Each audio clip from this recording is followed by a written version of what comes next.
Right, let's try again, shall we? Let's see how this is going to turn out. Apologies for the strange things going on.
So, put them in. Okay, no, not it. Where's your bonnet from? Is it the other side? Yeah, it's the other side. Was it eat? Maybe it was that? Yeah, I've got some well, training going normal, on. I think holiday stuff. Well, they're showing off. I used to come here quite a lot. I used to do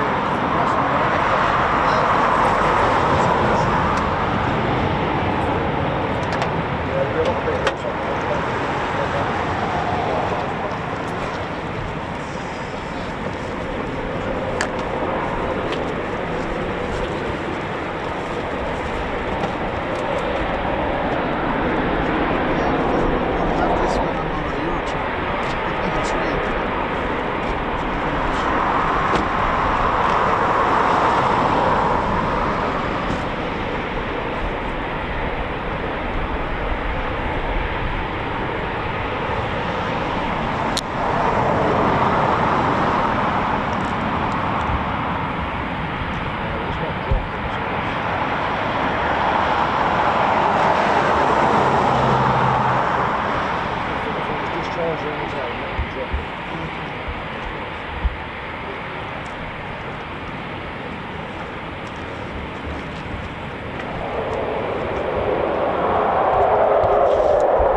Normally get about 14.2, you'll get 14.4.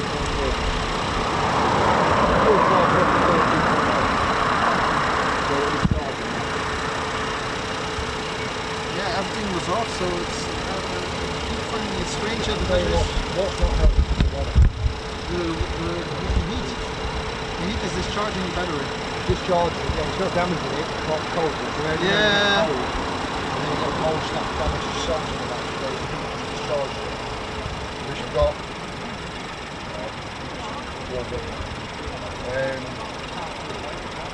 So basically you've got like all the computers running areas like that.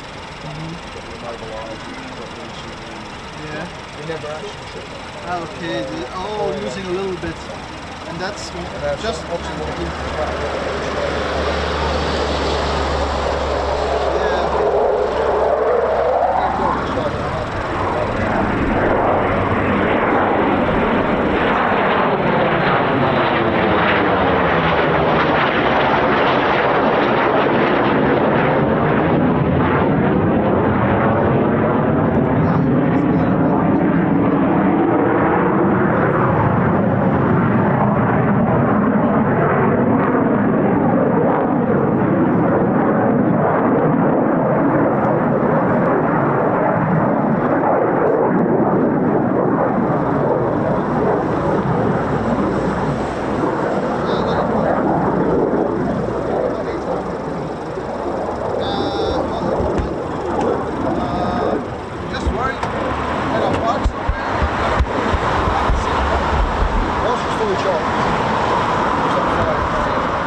just a meter. So.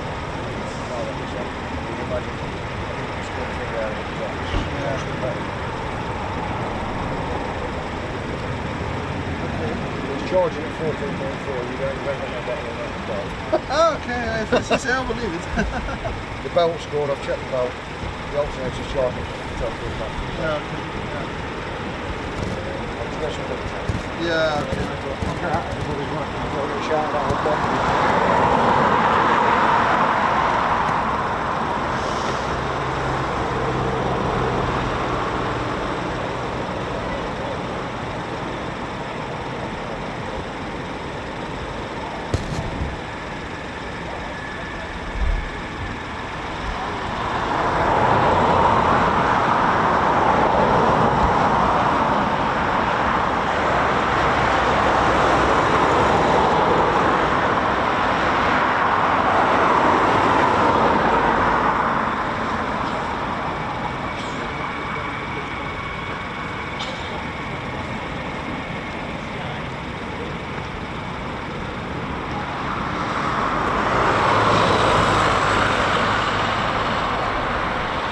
Nice aero braking there.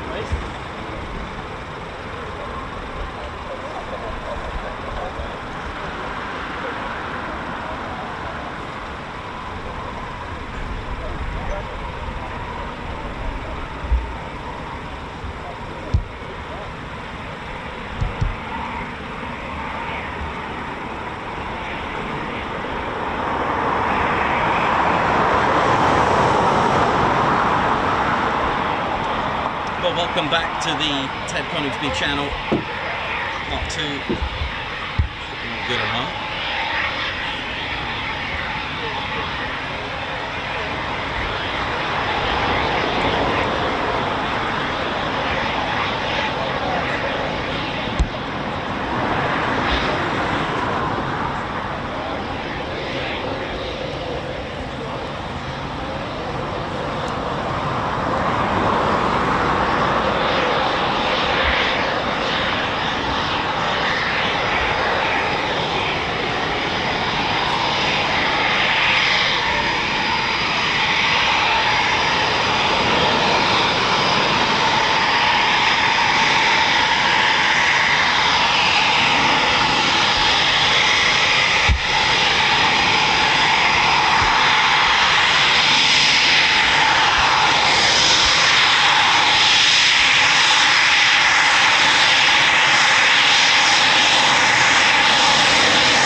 Squadron leader Ted Coningsby.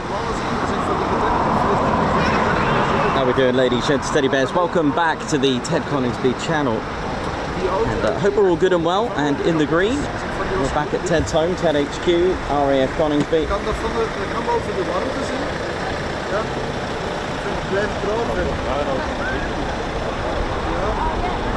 Ja, dan tussen nu niet.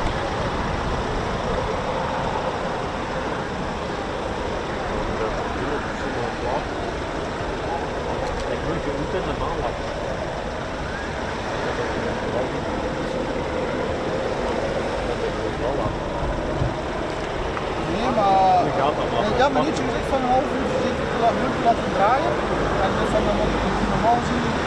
uitgeladen zijn, maar full charge zijn.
circuits on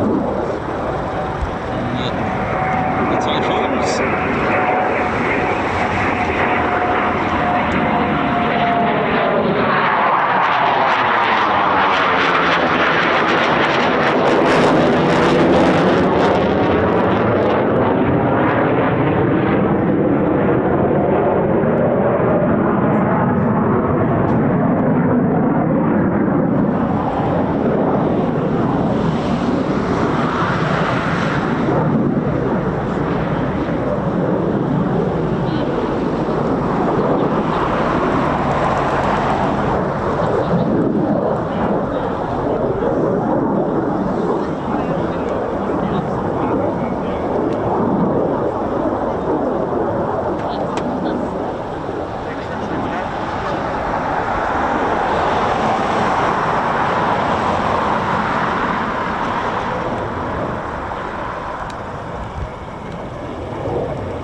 Ladies, gents, Teddy Bears, welcome back to the Ted Coningsby channel, live here at Ted's home, Ted HQ.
I always admire how they park aircraft of all shapes and sizes. I'd struggle to do that with my van.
Planes downwards to create a bit of drag, just to assist in a bit of aero braking.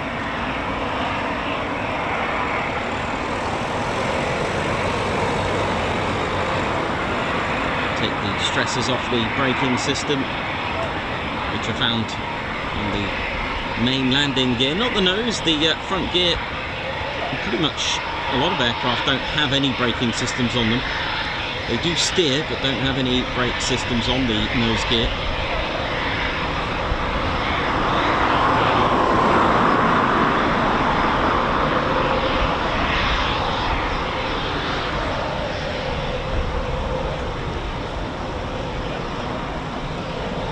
I'm not sure what's happened to the runway caravan, as it's kind of stuck here. I know I've always said the runway caravan is positioned in correlation to which runway is in use. Well, don't be fooled today. I think there is another one at the other end.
Hope you enjoyed those. Still got a few Typhoons still up there. Looking forward to seeing them.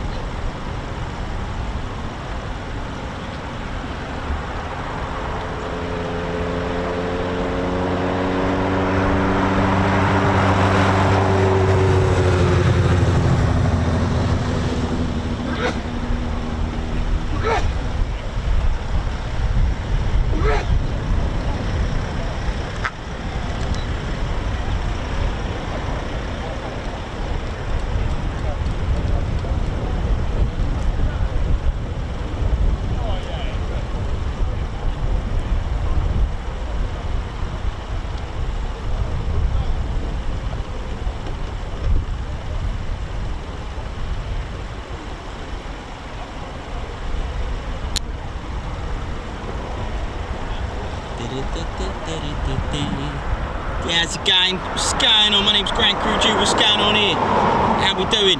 Yeah, that's right. Got with me some drop tanks, innit? How's it going? Just been reconfiguring the Typhoons. They've got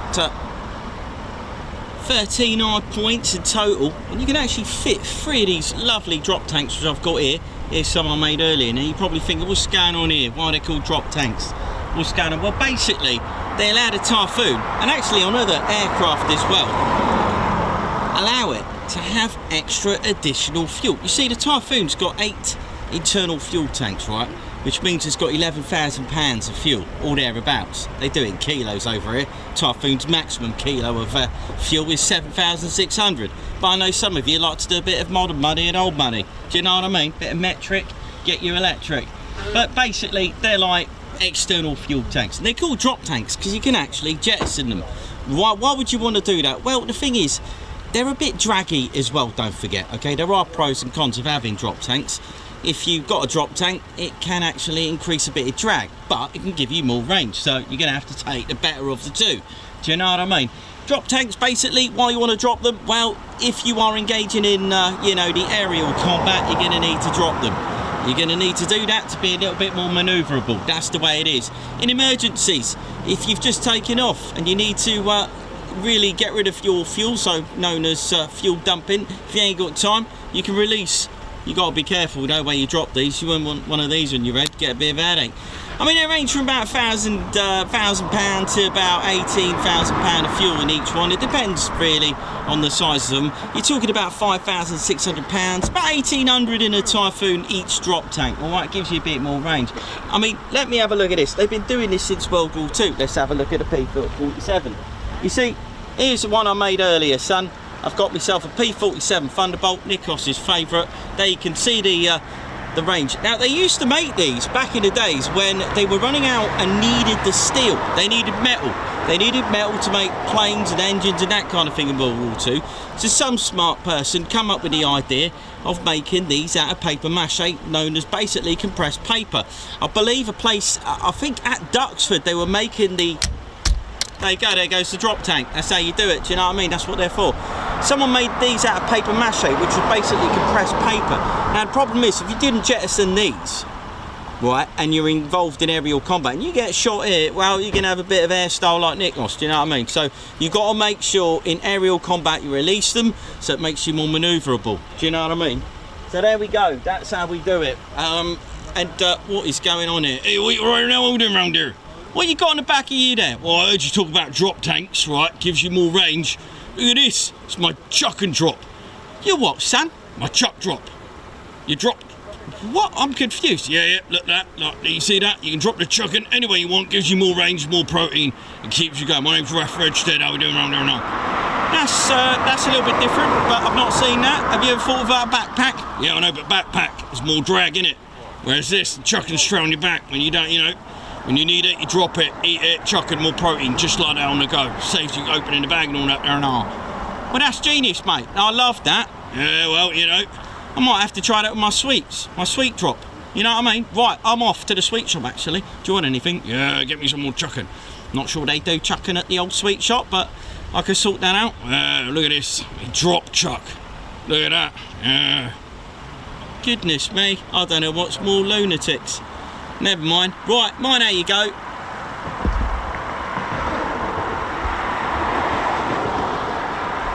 Right, it's a little bit warm out here. I might have to go and get a bit of water.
Hello, how are you? Alright?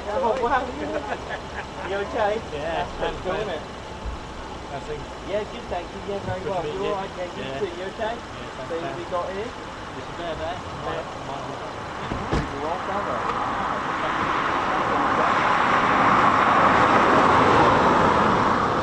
Okay. Yeah, very good.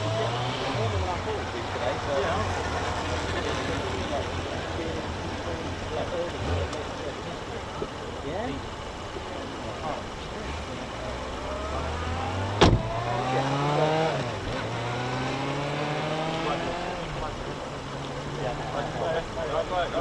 You're very. Well, you have to. You want with me?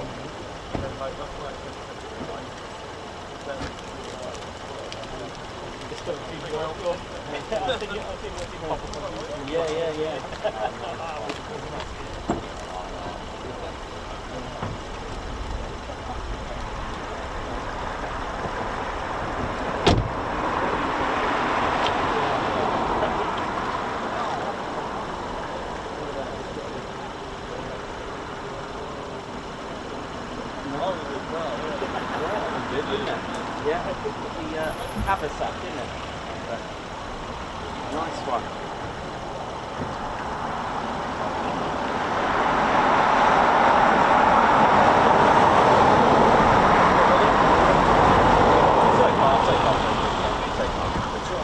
Yeah, good, thank you. That's all right then. Yeah, hopefully. Was it 10 to 5 to 3? Yeah, that'd be nice.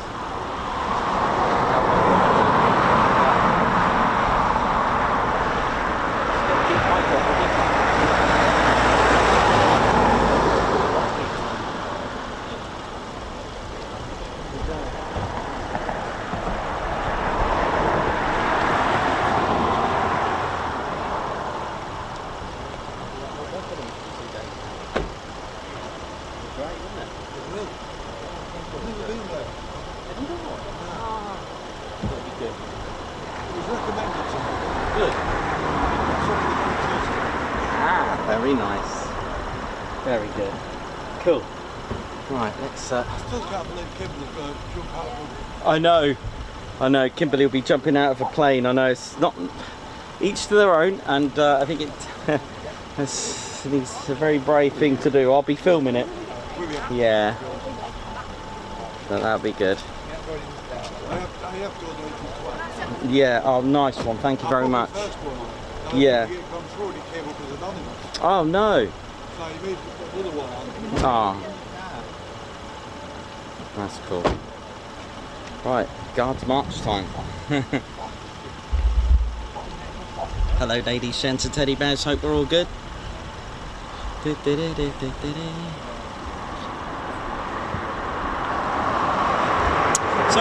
big thank you to Andrew Porter, a guards march to you and a high five. Thank you for gifting a Ted Coningsby membership, guards march. Dieter, thank you very much for the super as well, back on set, yep.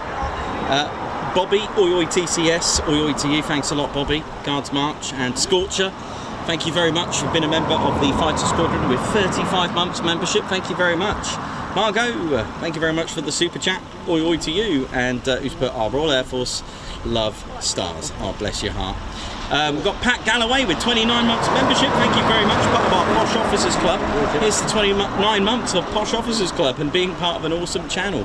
Thank you Nikos, Ted and everyone else involved, thank you very much. Ali Leyland celebrating 27 months of being posh, that's right. She's part of the Posh Officers Club, 27 months with this incredible channel. Here's to many more, thank you very much. And we've got Janie Ann 4 with 18 months membership, another Posh Officer. Good morning all, thank you very much. Also Margot, look at this, 42 months membership. Margot is a spanner flight and also part of the Fighter Squadron as well. A guards march to you. But look at this, thank you everyone for the support, love and the company on Ted's channel. A fantastic journey, we are a family. And Deister as well with 13 months of membership into my second year with this wonderful channel. A guards march to you. Thank you very much Anne, thank you so much for that. And well, onwards and upwards really for the channel. I've got some news earlier while all that kerfuffle was going on. A bit of a change of plan, drastically actually, for the whole week for me. So I'll keep a lookout for the no-Teds because things are about to change on there. Some very, very good news that just popped up. So do look out for that.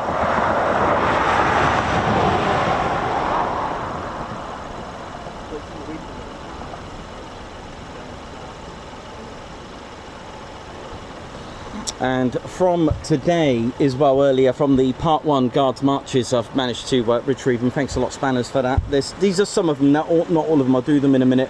But I've got Anne Liz Cox, Nikos, you have a great week, have a cup of tea, great capture so far, thank you very much. Dieter as well, back on set, thank you as well. I'll have to get them, I'll get the rest of them from the spanner flight. If you did a gifted membership, a milestone, I'll get them from the spanner flight in just a moment from part 1, all right. Thank you.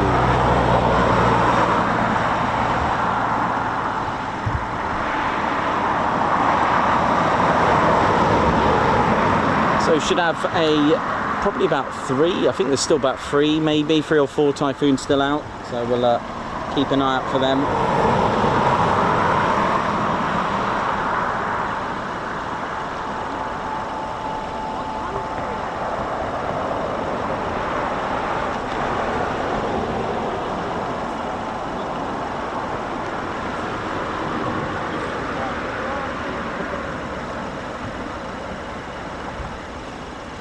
And it is the 75th anniversary of the first flight of the Hawker Hunter today, 20th of July 1951. I had to use my maths there for a little bit.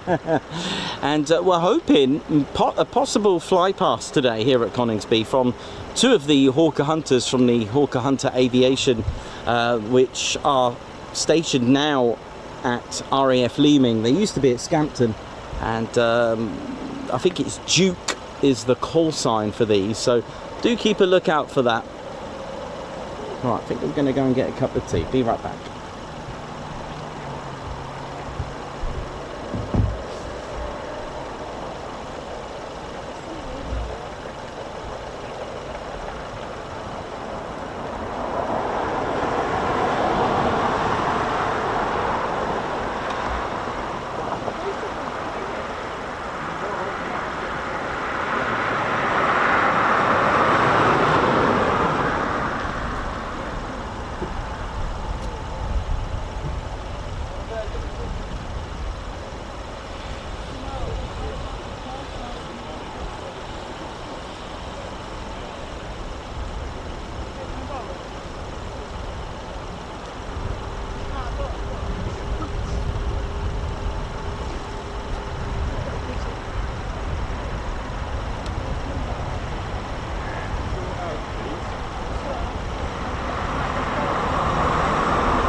happy. Yeah.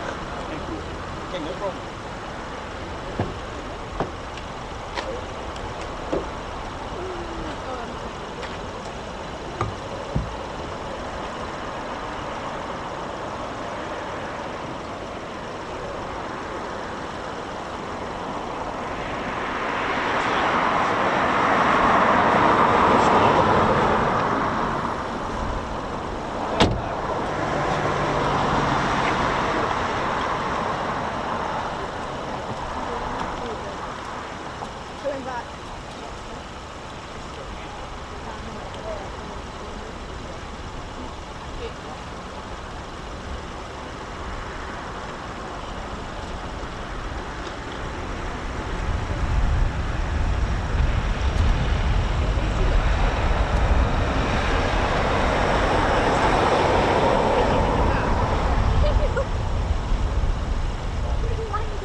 Well, this is, I know it's not taxiing out for departure, but always a delight to see the BBMF out.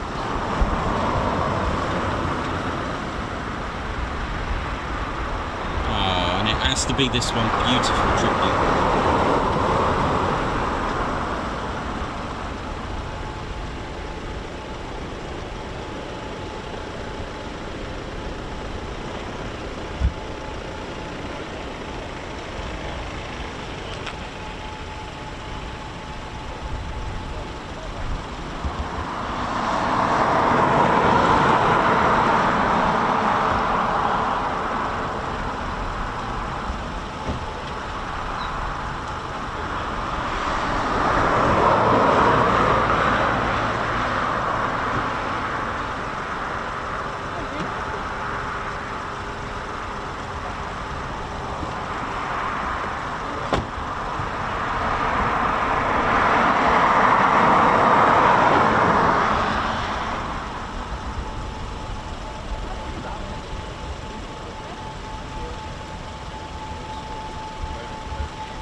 Beautiful Spitfire T311.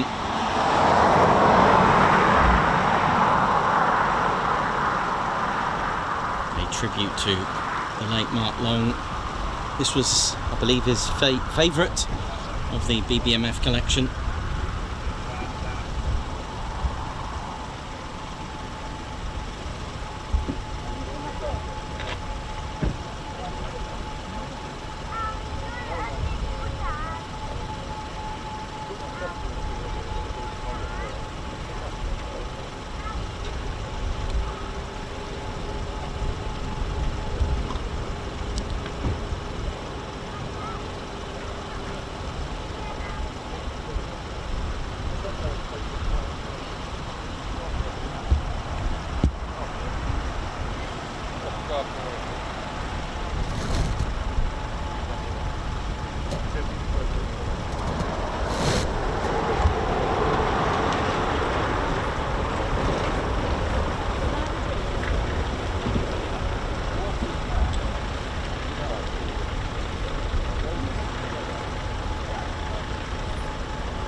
morning. Yeah, it's been okay today. All right. Well, there's plenty of time for more.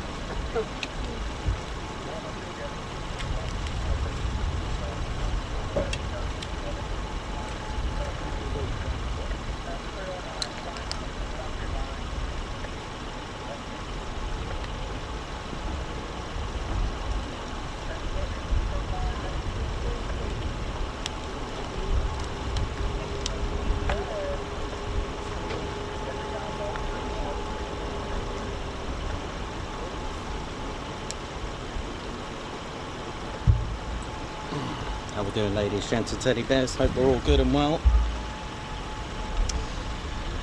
So welcome to the home of the Typhoon FGR4, where we've had some very legendary liveries such as this one, the Typhoon Blackjack, the very legendary ZJ914, where on the maiden flight on the 28th of May 2021, Ted went on the maiden flight.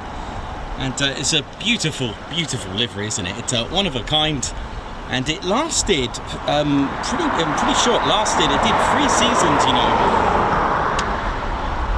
It did 21, 22, 23, and a little bit of 2024. You know, I'm just trying to think because Turbo was because Moggy and Blackjack. So it did 3 full seasons in this livery, which I think may be the most a livery has been flown on a Typhoon. I could be wrong on that one, but as far as I'm aware, it did 3.5 seasons. I'm pretty sure it managed to scrape a little bit of 2024 because there was a photo with Moggy, and we got a very very moving and emotional departure. Its last flight, which it took off in an unrestricted climb Lakenheath style, which was pretty spectacular, you know. Oh, I'll be right back. 1 sec, sorry. Yeah, I'll be right. I'm just going to go and grab a bit of lunch and Sorry, I looked over and he'd gone, and I was thinking, where's he gone? And then...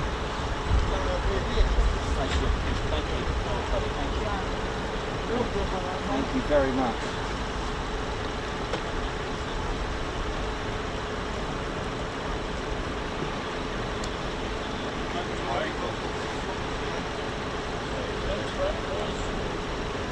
Yeah.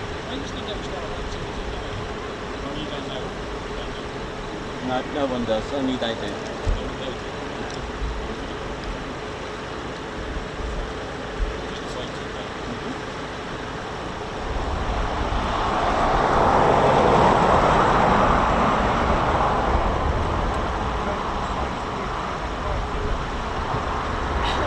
Yeah, it looks like it.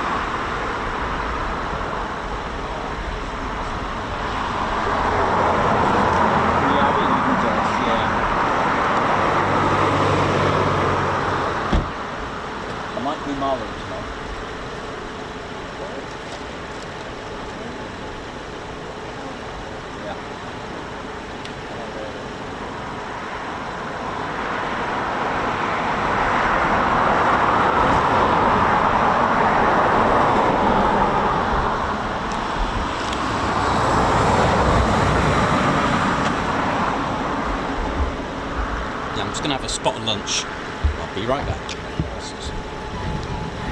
Give that a little bit of shake.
lunchtime.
Oh wow. Yeah, it was good fun that. It was being Claire, just doing our thing. It was really good fun. Yes. Yeah, it was good fun. It was really good.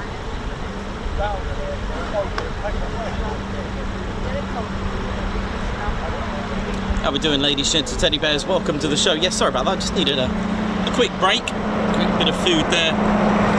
Here's our Typhoon. So as you can see, the first thing you may notice, the Delta Wing 4-plane configuration. It doesn't have any elevators to adjust the angle of attack. So the Typhoon has what's called 4 planes on the Typhoon. They're these little wings here. So if they actually move, and they move simultaneously. So if they move up, the Typhoon's nose moves up. The angle of attack increases. If the 4 planes move down, the aircraft bunts. This is called bunting when it dips down. Now, when you are descending, of course, you can do it very gradually, which is not a problem. But if you were to dive down very steeply like that and bunt the aircraft down, all that blood is going to push straight up to your head. That's called negative G. You are going to experience gravity, but instead of the weight being pushed down, your blood is now going up, okay, which is very, very uncomfortable. There's not a lot a pilot can do about the negative G. The Typhoon can actually withstand, and the pilot as well, negative 3G. What that means is that, for those who don't know what G is the force of gravity. So right now, unless you're flying, we're all experiencing 1G, okay? So whatever you weigh, that is the force of gravity, right? Weight and gravity, etc., okay, with the pull. 2G now means you weigh twice as much. You are experiencing twice the force of gravity, that pull. 3G, 3 times 4, 5, 6, 9G then actually means you weigh 9 times what you weigh. It's not very flattering, but it's not very comfortable. Now, pilots will be force-fed as well, oxygen, and the G-suits will inflame. They'll actually inflate, and the pilots would have had training to tense so that they could not pass out and withstand those kind of G-forces. as well. The Typhoon can actually hold 9G. 9G always sounds like it's a quick burst of the force of gravity experience. The Typhoon can actually hold 9G and keep going, okay? And that's the difference. So to actually dive down steeply, you don't bunt very sharply. What you do an invert and dive down. That way you sustain positive G, because you really want to avoid negative G. You can always tell when negative G is being experienced in the cockpit, because the tassels on a pilot's suit and you know, any lacing will point upwards, which obviously shouldn't really do that, should be pointing down, okay? The flaperons on the Typhoon, okay, the way the Typhoon would work, if this was up and the flaperon left up, flaperon down, this would roll the Typhoon to the left. If you did the same, but the right flaperon up, the left flaperon down, this is what would happen. It will roll to the right. The rudder, if it turns to the left, it will yaw the aircraft to the left. The rudder turn to the right and make the aircraft yaw to the right. The Typhoon does have a flight control system, the FCC, the Flight Control Computer System, which is the Leonardo's quadruplex. It's a 4-channel system. Now in these 4 channels, there are actually 70 tiny, I always say tiny, I don't know why I say that, but amongst those 4 lanes or 4 channels, there's 70 computers that are split into those 4 lanes, okay? So lane 1 will have, I don't know, 18 maybe to work with. I have no idea how it all works out, but let's just for argument's sake say it has 2 at 18 and 2 at 17. That'll make about 70 according to my maths. It is about that. Maybe it's a rounded off 18 throughout, who knows, but they're all controlled by Leonardo's control system. Now the thing is with the quadruplex, someone did ask me what happens if the flight control computer goes down. Well, the thing is, you're gonna have a pretty bad day to have all 4 channels down, which means all 70 computers down. There is a backup for hydraulic electronic system, a bit like a safety mode. I've seen a report where 25% of the computers went down. It's still got the Typhoon home. It has what's called a safety mode. Will it start back up again? Hell no. It will need fixing, but at least it will get the pilot and the aircraft back home safely indeed. It's a very amazing system, the Typhoon. You'll always notice on liveries of any aircraft, even the F-15 that's got the camo livery, which I've yet to see, the tribute to the Operation El Dorado Canyon, you'll notice that the nose, they're never painted, they're left as they are. You can't paint this, it needs to stay in its transparency, so you'll find that these are made with like fiberglass, that kind of thing. And the thing is, this is where your battlefield radar is. You know, you need that at its optimum. You can't be messing around with that. You are asking for a lot of money's worth to test out the paintwork, so you leave it alone really with that. So that's the basics of the Typhoon, the way it maneuvers and rolls. And the 4 planes can be used as a speed brake as well. We've seen this many times, especially doing the high alpha, and a speed brake as well, the the barrel roll into the high alpha. Do you remember that, which we used to call the leaping salmon? There you go, the barrel roll and then the high alpha, and it keeps the Typhoon about, I don't know, about 120, 140 knots, which is absolutely phenomenal. So I thought I'd give you a bit of an old classic, a ZJ914 Tranche 1 airframe, bless it. Rest in peace. I believe the stabilizer, the tail, is actually here, which I think that's why the English Electric Lightning has gone. I don't know where it is. I believe it was sold a few years ago. I think it's just, you know, it's one of those things where you got to come and collect it. I'm sure Hermes or whatever they're called now, DHL, UPS will have fun trying to deliver that.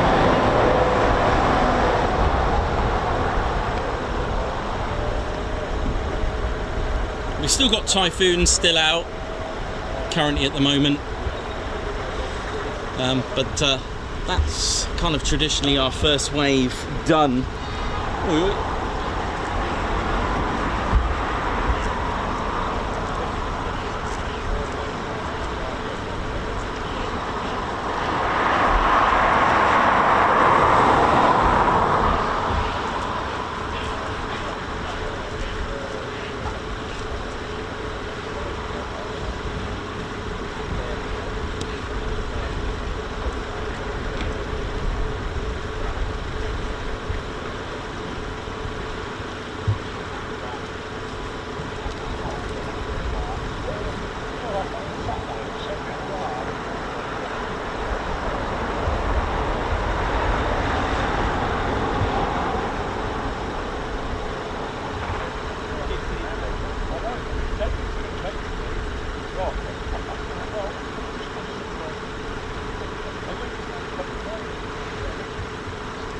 So welcome back to the Ted Coningsby channel on this very warm day here at Coningsby.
Oh, cool. How are you? All right. Where from? Oh, right. Where about? Which one? Oh, cool. How was it? All right. Good. You had a good time? Good. Yeah, it is. It's yeah, it's nice today. I didn't think it would be this good, but it is. So we just... Yeah, that's right. I'm afraid it's just sleep plan, yeah.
How we doing, ladies, gents, teddy bears? Yeah, so just Apollo flight, not too far. And just talking to a friend there, Bernie there.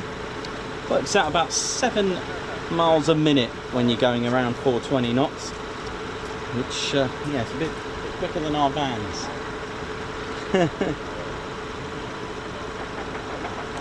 Only a bit.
Now, if I remember correctly, a big thank you to Nick Ward, who made that blackjack model, if I remember correctly. I'm pretty sure it was from you, man. I've been fortunate in having many models donated to me from AGR, Jeff at AGR Models. Thank you very much. Jay at Rolls-Royce. Nick Ward, who's made a couple of models for us. Made a Ted Coningsby Typhoon. I'll have to bring that one out. That one's quite cool. I'll have to get that one out one day. A lot of these are at home because they will get a lot of battle damage in the van as we're going through the days.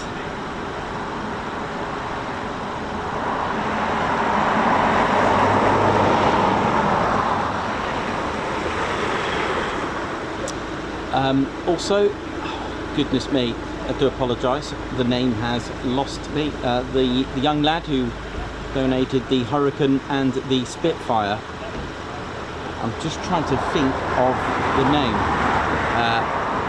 If you're on the channel, let me know. Thank you very much. Drop me a line and I'll make sure you get a little mention there. Thank you very much as well. I remember that was cool because he obviously overheard the channel and myself talk about the Hurricane and the Spitfire differences, and it's really nice to have them to scale as well. Really, really good.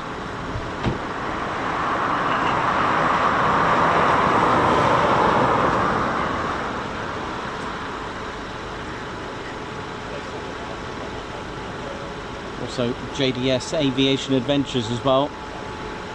I remember a model that he gave me of a Typhoon from Cosford and a book, which is the early airborne early warning systems, which are and have a good read before I go to Lossiemouth.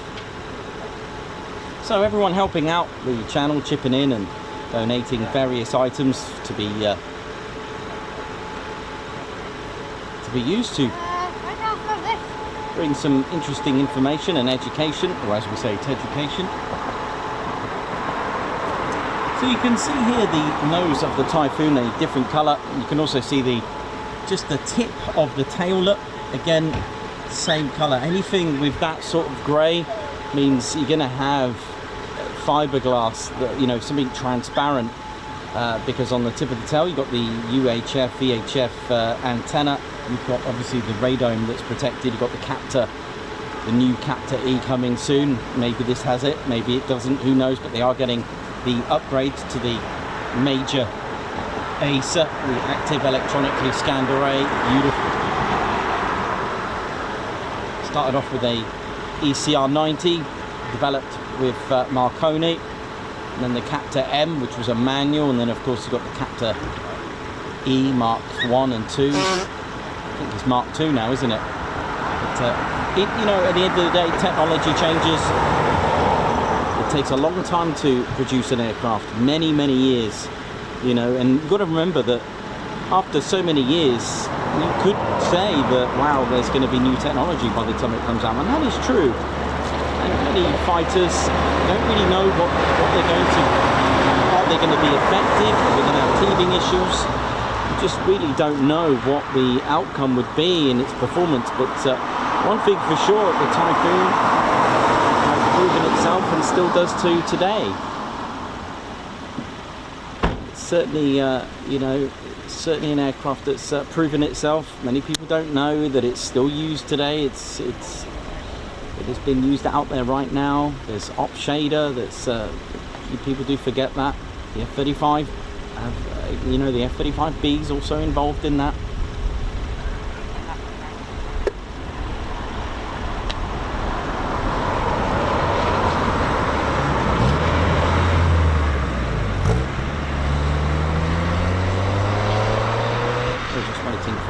Hollow flight.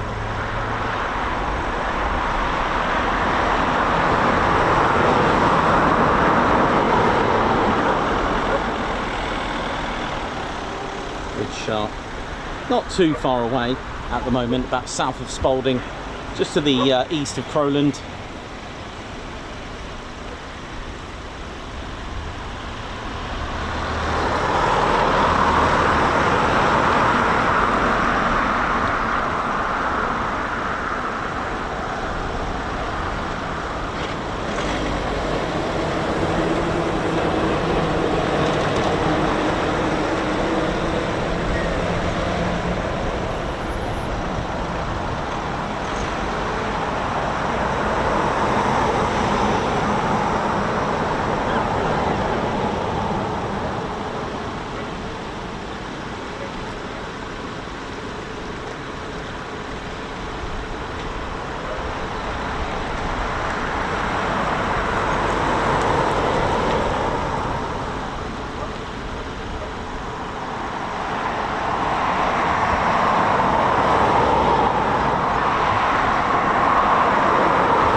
So yes, some very exciting news to announce later on. I'll pop that in later on our members only Discord, and I will update as well publicly the NOTEDs for the week. There is going to be a change in many ways, so watch this space.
The fly pad actually.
So Apollo flight just coming back now on RTB. I think it's our flight of 241s.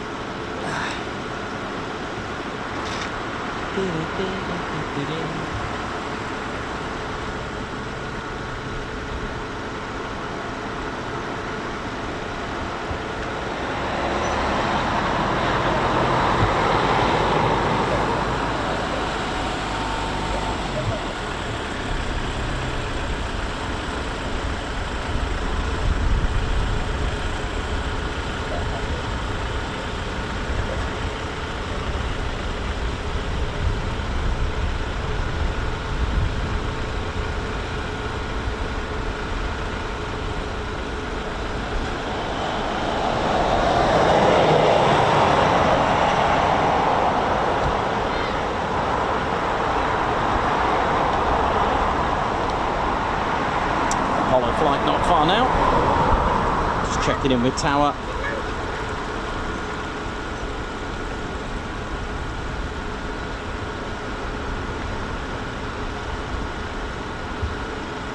And if you are out plane spotting this week, especially on days like this, don't forget to make sure you stay hydrated out there. Just got plenty of water here with me today. And tea, of course. I do love a glass of tea. But make sure you stay hydrated.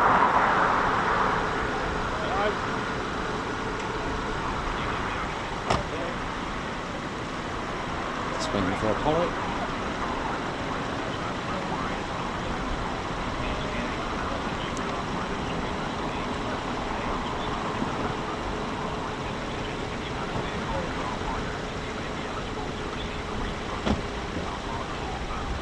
So much jelly and heat haze going on today, right?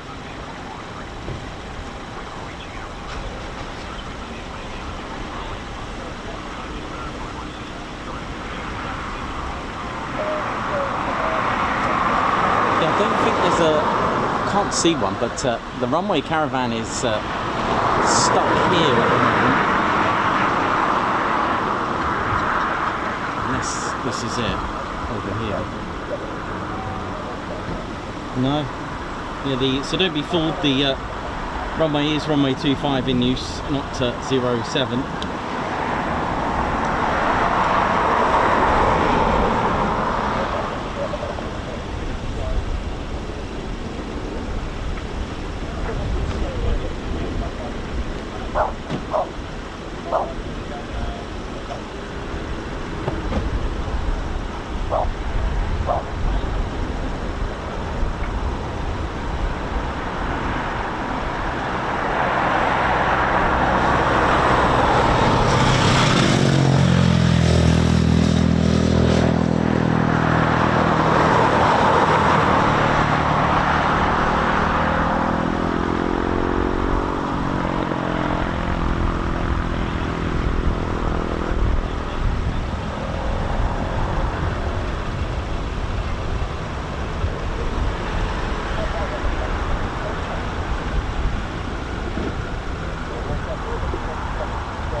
I hope you're enjoying the Ted Coningsby channel. Don't forget to give us a thumbs up, click the like button. We're playing a little bit of catch up. Here we go.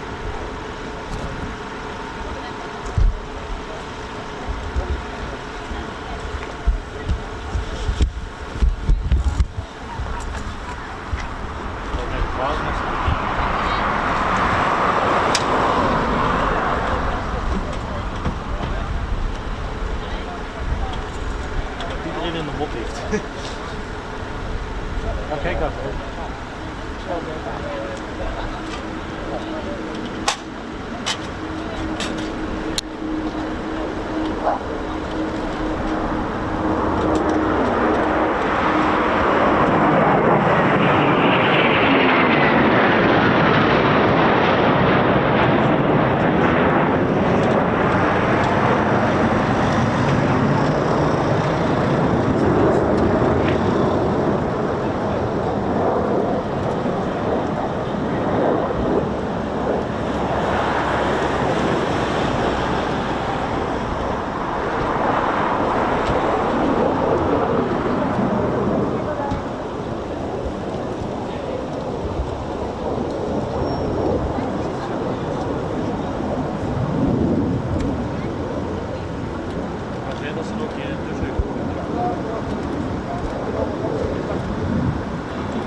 refueling probe, just eject it out now, just to have that checked by the teams, by the ground crew. So after air-to-air refueling, the sensors and the probe itself can become damaged if you think about the planned collision, shall we say, going at speeds. So this will be checked by the ground crew, make sure it's okay and all good.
I'm pretty sure they didn't really forecast, unless I overlooked it. I think they forecasted it to be this warm today.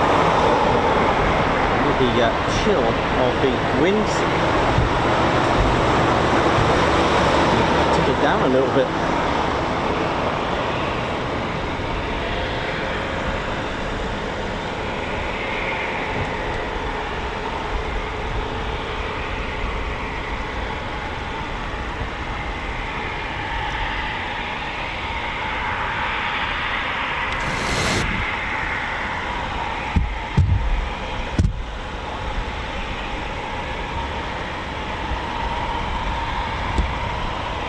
So, hope we're all good, ladies, gents and teddy bears. Welcome to the Ted Coningsby channel. We're back, and a bit of catching up to do. Hope we're all good, though. And Cox from earlier today with a super chat in the morning. Nikos, hope you have a great week. Have a cup of tea. Great capture so far. Bless your heart. Thank you very much indeed. SE Aviation with 25 months membership. Clive Bruce, congratulations with 38 months as well. Oii, relaxing after a week at the Mac Loop. Well, I hope you had a good time. And also Simon Motchorn, who's part of our Spanner flight and also part of our fighter squadron as well, celebrating 35 months. That's almost 3 years, and Simon has put almost 3 years as a member of this amazing community. Thank you all for making it what it is. Well, thank you very much indeed to all of you. Guards March, and that was from today. That set. There's Ted there doing his thing, and welcome to Ted's home, RAF Coningsby.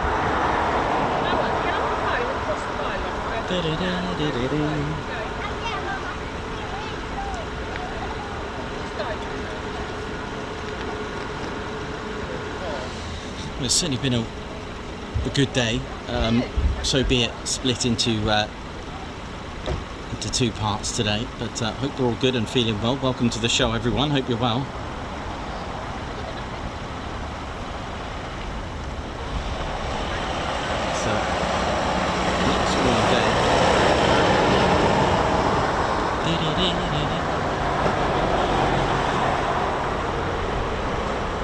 So the status of the runway caravan, it looks like it's, well, it looks like it's had it for a bit, and that's why it's here. So if you remember, runway caravans will give you an idea which runway's in use. Well, it's having a moment, it needs fixing, and they actually do need an MOT as well. If it hasn't got an MOT, it's so they have to be road legal and worthy as well, which is I didn't know that, but they do. I don't know what's up with it. So runway 07 is not in use. These are parked up at the threshold, a direct communication between ground and air traffic control on approaching aircraft. So this is like a nice safety aspect, safety feature, eliminating any last quick split-second emergencies. So maybe a flock of geese or something, something to interrupt the approaching aircraft. This will be a very exposed but very crucial element of airfield safety. So it does need plugging in when you park it up. You parked up next to the sort of like the threshold of the runway in use. You can get them towed, or you can get them like this, like a truck or a motorhome, so to speak. So there we go, and it's almost like a little mobile air traffic control centre, like air traffic control room, right? So yeah, it's got all that. They do have aircon, I believe, because I can imagine it being like a bit like a greenhouse. But they do plug them in. So if the runway was changing, or if they do fix this will end up going to runway 25 or wherever, whichever runway is in use. But there we go. It's obviously got a bit poorly.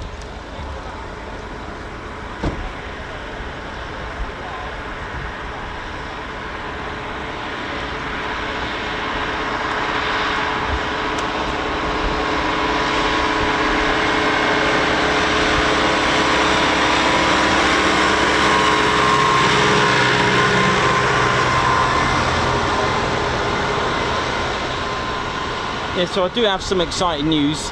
I know it's a bit of a cliffhanger for you there, but it will be announced after the stream today. I will sort that out. So do have a look. So if you go to tedconingsby.co.uk on No Teds, that'll be updated later tonight. But for those who are members, we'll be able to update the breaking news later on today, which is pretty exciting actually. Very exciting. It's a big thing for the channel, extremely big. Another, something I've been working hard in the background, and with all the support from everyone, this is happening. Will involve me doing a recce, but all will be revealed later on.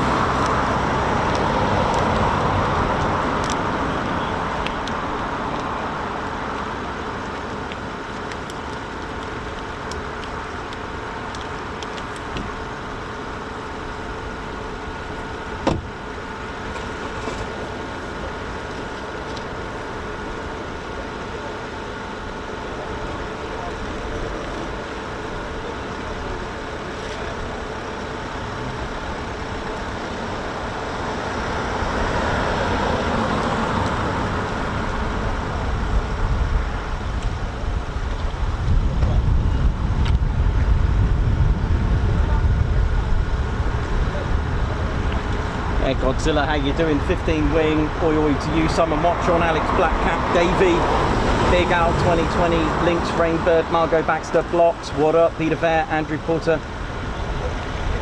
How are we all doing? Hope we're all good and well. Thank you very much for continuing to support the channel. And we are in July with just a couple of weeks remaining, and just like that, a bit like what happened with Eastbourne for me.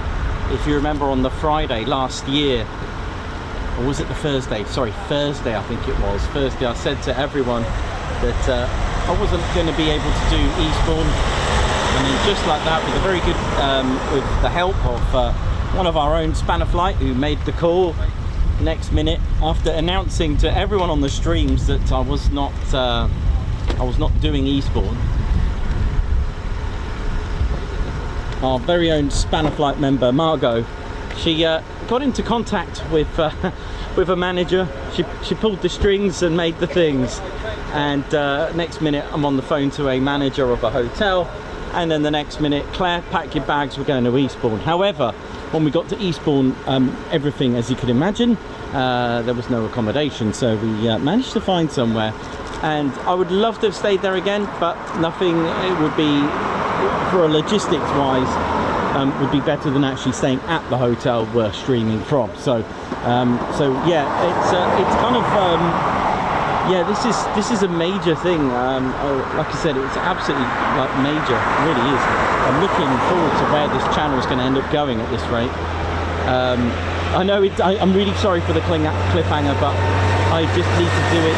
I'll let the members know, and then I'll put it on the noteheads, because it is pretty spectacular. I could not believe it, and this is while everything was while we were having a technical fault with things this morning, and it was all going off. I had Typhoons taking off. I had a phone call, and yeah, I mean, for those that listen to the phone call will probably maybe know what's happening, but there we are.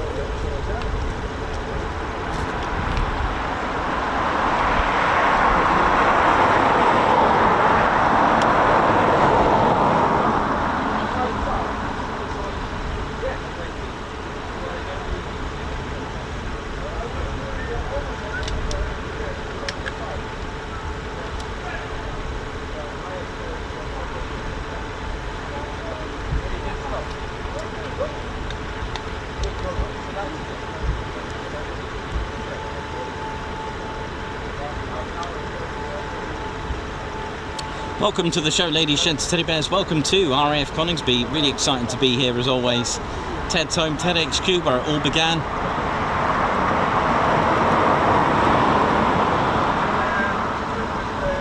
So around sort of, I'm gonna just have a look, around sort of 2 o'clock I think it is.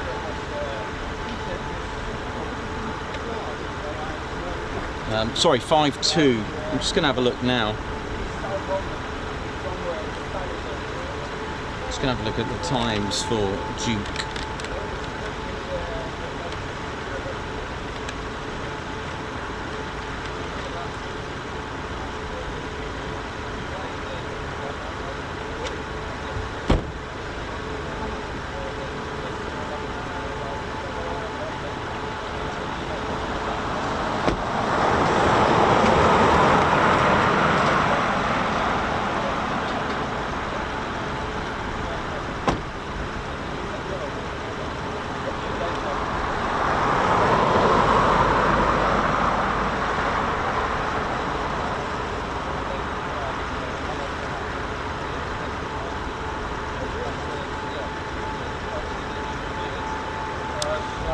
So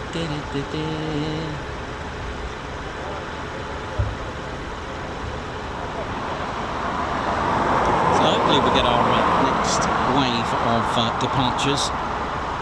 Now around 5:23 I think it was put. A very special fly past could be happening today, so let's see.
That's a long time ago.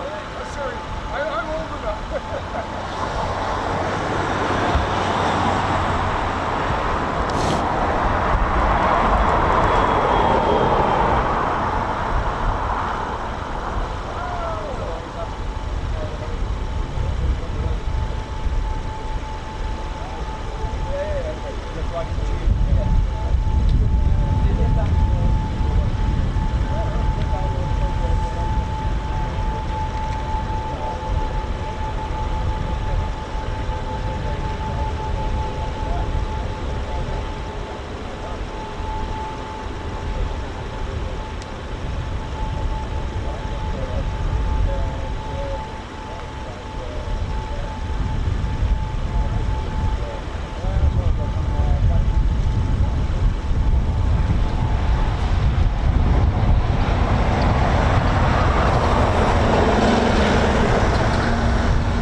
A lovely breeze at the moment, just keeping us cool, so keep your eyes on the skies sort of between now and 1400 for the departure of the 2 Hawker Hunters that are flying around doing the rounds of a fly past for the 75th anniversary of the Hawker Hunter.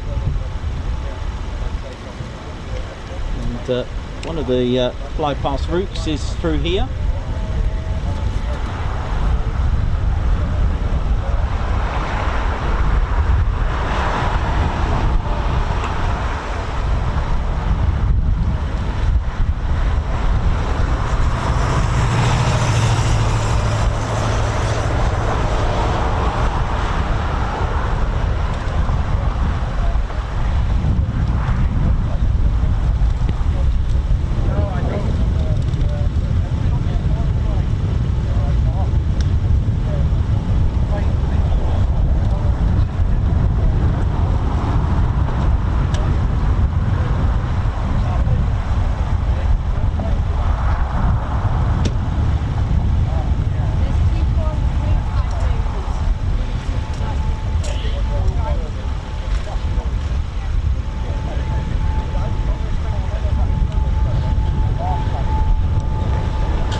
Well, the wind has changed direction, and I'm really feeling it from here.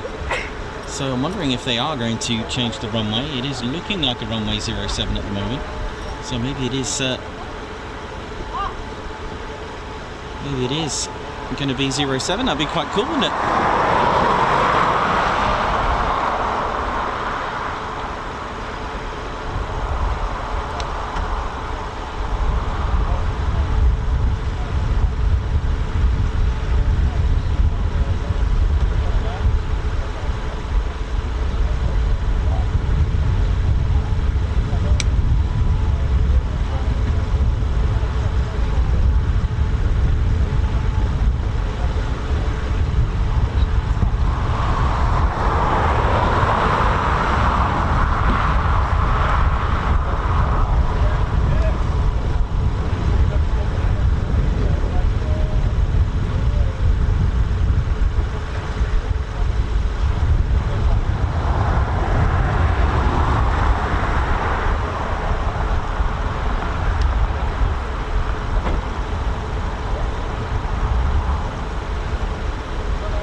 I don't know yet. I haven't heard anything yet. So, yeah, just waiting and waiting.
Teddy bears. I think I can hear a start up there from the one of the Typhoons in there.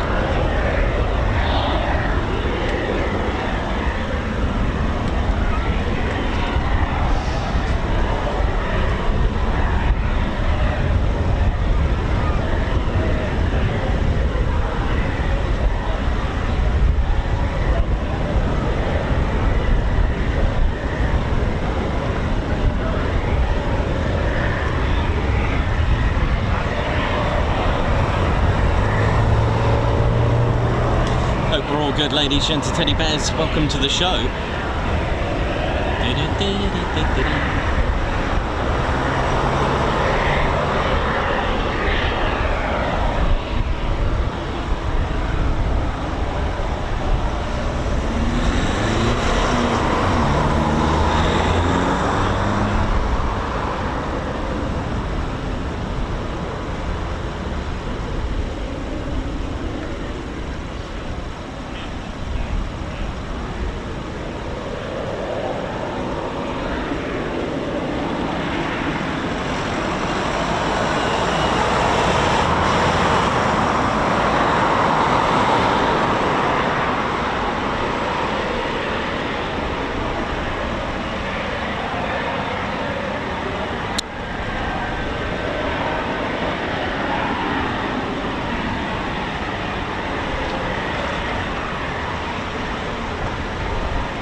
So, ladies, gents and teddy bears, from the design to replace the Gloucester Meteor, an aircraft that took part in filling up our skies at air shows with the black arrows and the blue diamonds, taking part in many conflicts as well.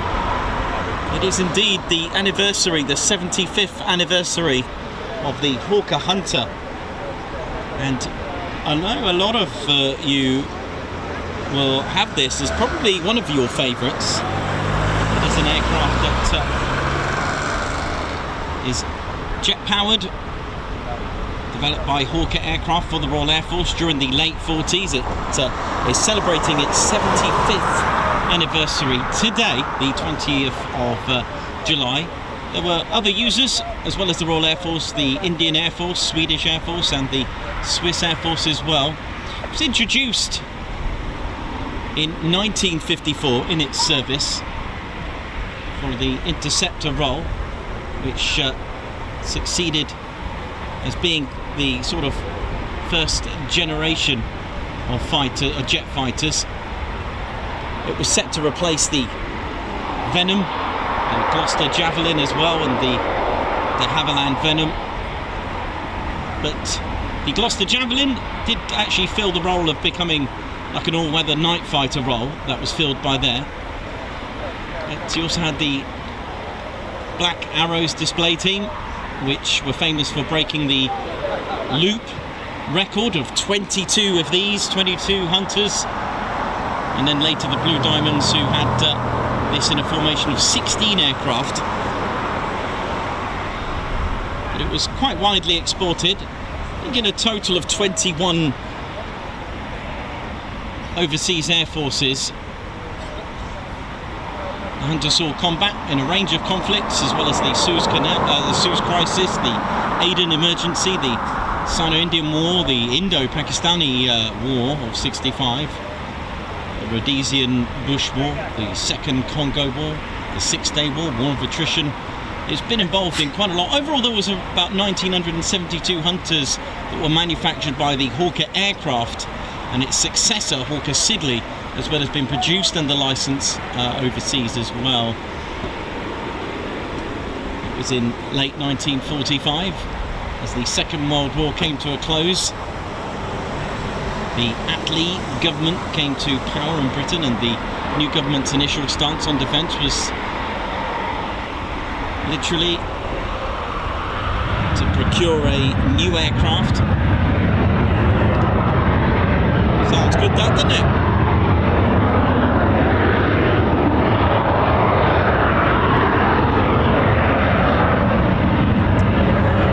So an experimental aircraft for investigation into controllability and stability with swept wings at low speeds. It was the subject of Air Ministry specification E38/46. Siddeley Cam designed the Hawker Papa 1052, which was essentially a Seahawk outfitted with a 35 degree of swept wing, performing its first flight in 48. P1052 demonstrated good performance. There was a lot of interest, and the following interest from the Australian government, which was all seeking an all-round jet fighter as well, to replace Mustangs operated by the Royal Australian Air Force. So Hawker reworked a second prototype, P1052, into Hawker P1081, and this had swept tail planes, a revised fuselage and a single-seat exhaust.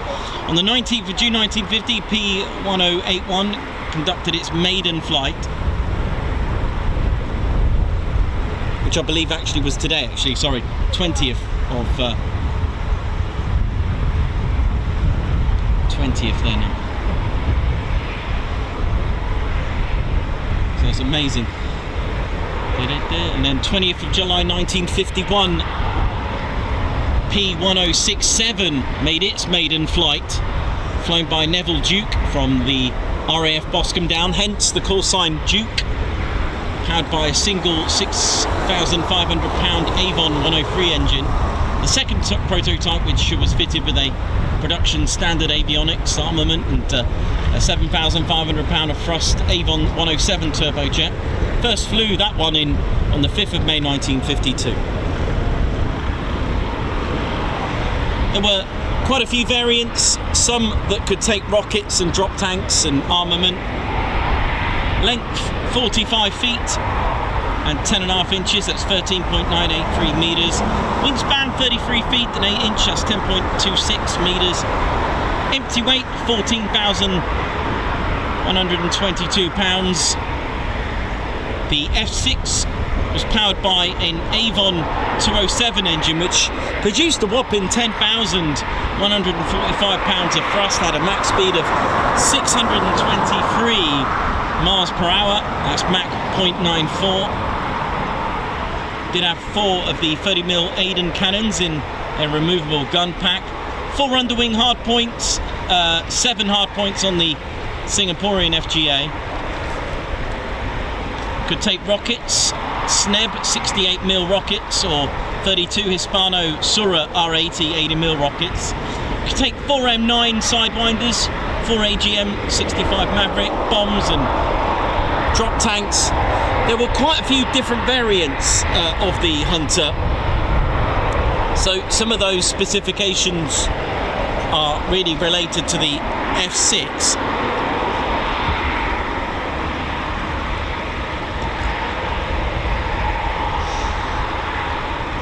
So hopefully we get to see that after that bit of intro on the Hawker Hunter. It's an aircraft we don't always talk about. We do at Waddington, where we mentioned the Black Arrows and the Blue Diamonds with, I think it was 92 Squadron that took that role, wasn't it, Blue Diamonds? But yeah, and you can see a Blue Diamond livery Hawker Hunter at Newark Air Museum. Now I feel like I'm at Waddington. But yeah, beautiful. Just have a look up in the sky, see if we can get a gist of it. So it was flown at Boscombe down on its maiden flight. Have a look in the skies, hopefully we'll see it there. And then it will make its, well, I think there's 2 of them. I think it's the Hawker Hunter Aviation Company that have the 2. They are a company that you can contract to play a vital aerial combat role, I believe, a bit like the Alpha Jets with Top Aces, a bit like that.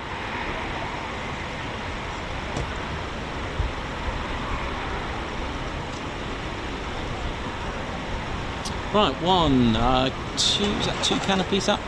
So disregarding these, what we got on our screen, we've got 1, I think it's just the 1 canopy that's up on the 29 Squadron ASP. That's ASP Aircraft Servicing Platform.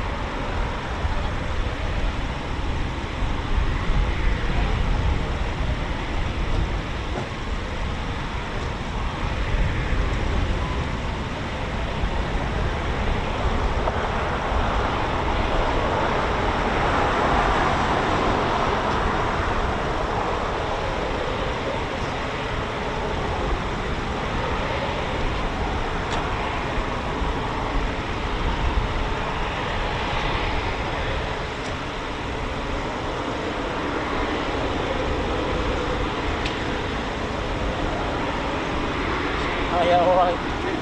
Good.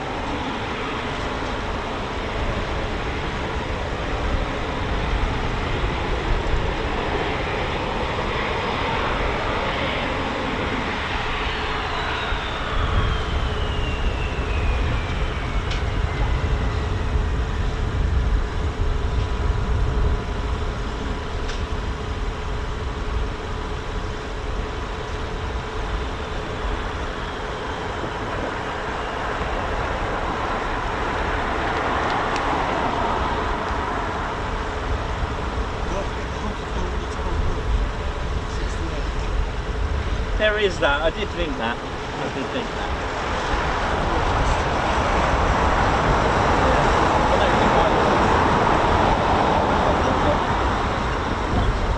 Yeah, that was. I mean, I don't know who took that photo. It was quite remarkable.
Yeah. No, I think it needs fixing.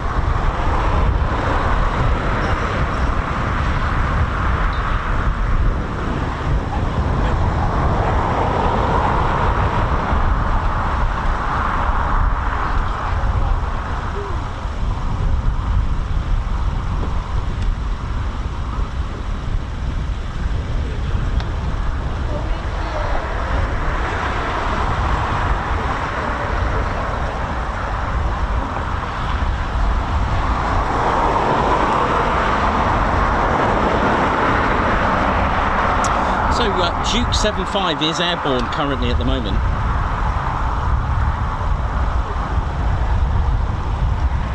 It's just over Gainsborough at the moment, but I think it's going to do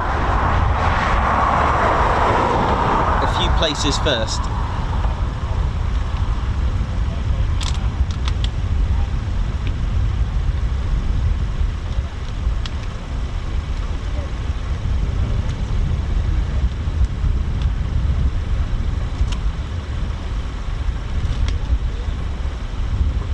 So it should be heading for Boscombe Down, then Tangmere, and then Coningsby. So 14:55, I believe.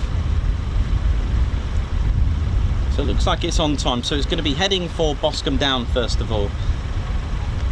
So just over an hour, we should see one or two. It's call sign Duke 75, named after Neville Duke, who was the pilot for the maiden flight.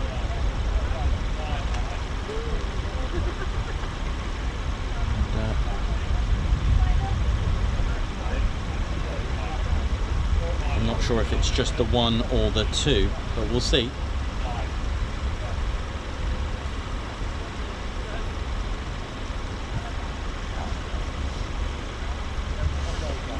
But it is airborne. You can see it on ADSB, the Hawker Hunter. It's call sign Duke 75.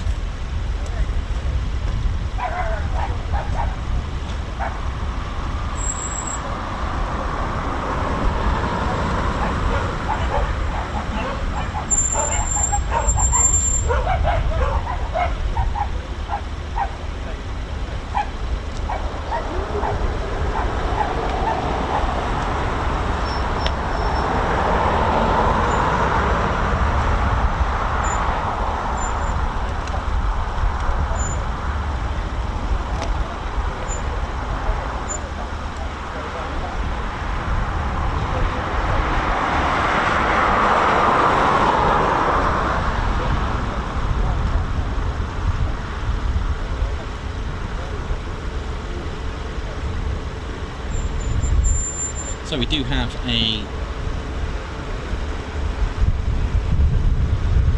maybe one or two canopies up. There's two for the main ASP for 29 Squadron.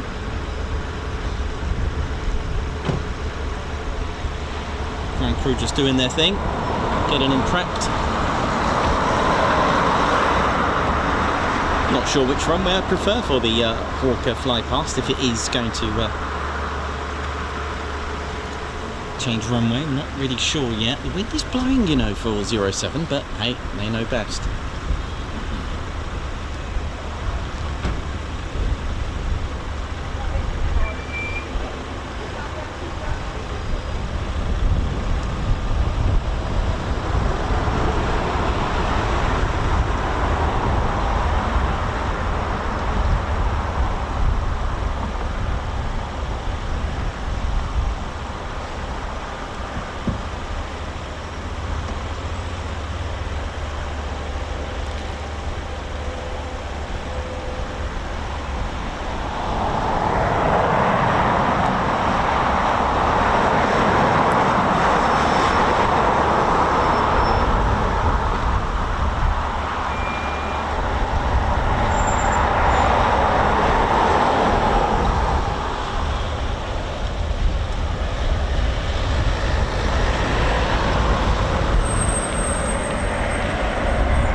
we're doing, ladies, gents, steady bears. Hope we're all good. Welcome to the show. Just trying to stay a bit cool. It's really warm up here. There's a few canopies up now. 1, 2, I think there's three Typhoons getting prepped. They're obviously doing a bit of post-sortie checks and tests and things on some of the Typhoons that have come back. But we got a Hawker Hunter, at least one anyway, airborne.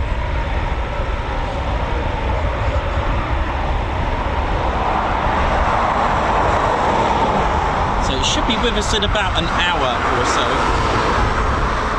So keep an eye out on that. It is looking like it's on time currently at the moment.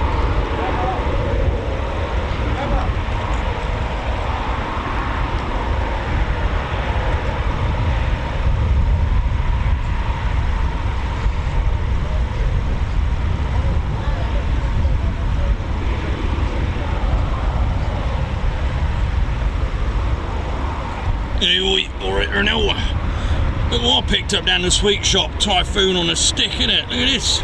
Oi. No one's gonna mess with me now, aren't they? No. This will be good for the old perimeter checks there now. That's right. Quick Reggie alert, QR egg. That's right, behave yourselves there now.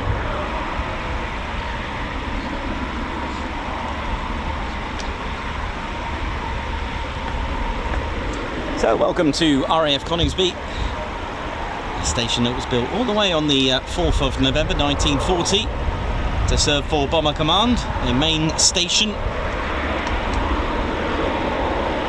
Started life with Handley Page Hampdens on the 23rd of Feb, with 106 Squadron here. The Handley Page Hampdens on their first mission on the 1st into the 2nd of March 1941. On the 3rd into the 4th of March 1941, as I've always said during our lost airfields, where there's more loss is inevitable. X3002, the first ever aircraft lost with all 4 crew lost. Coningsby's been involved in many deployments, exercises, conflicts, etc., especially during the Second World War and D-Day.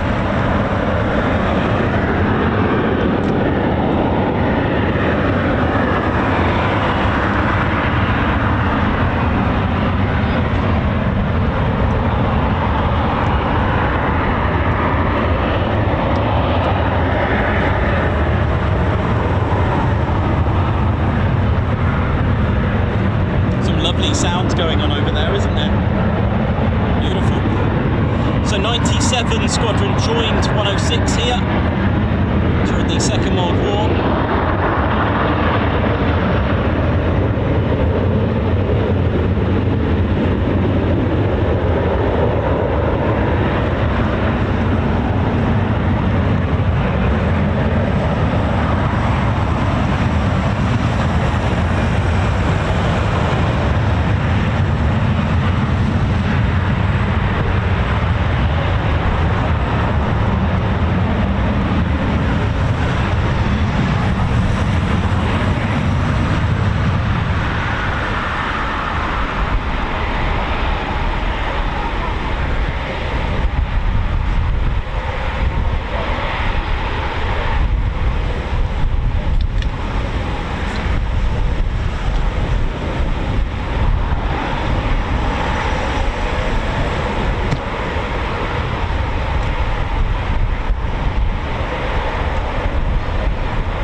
Should be having some startups very shortly for departures, I would have thought. The runway has changed, it is 07 now.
Lady Shed Teddy Bears, aged just 23. For those that don't know, a legend of the 617 Squadron. Wing Commander Guy Gibson arrived here.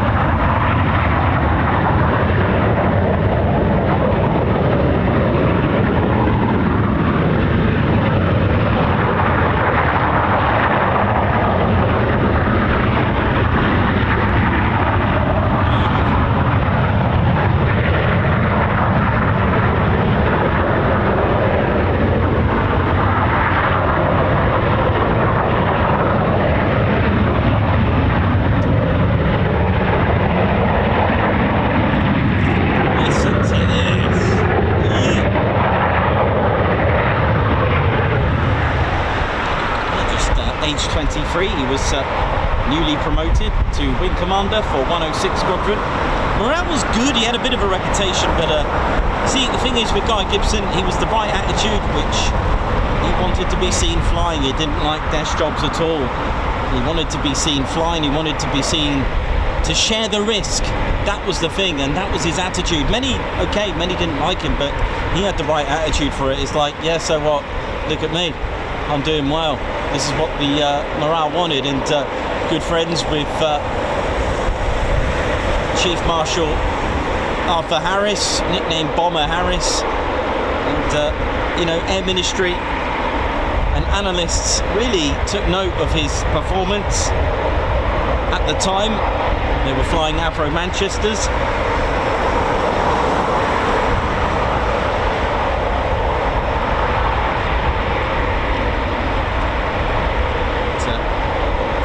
On himself to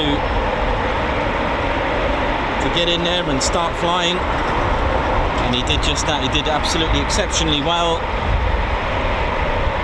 And when they finally converted to the Avro Lancaster,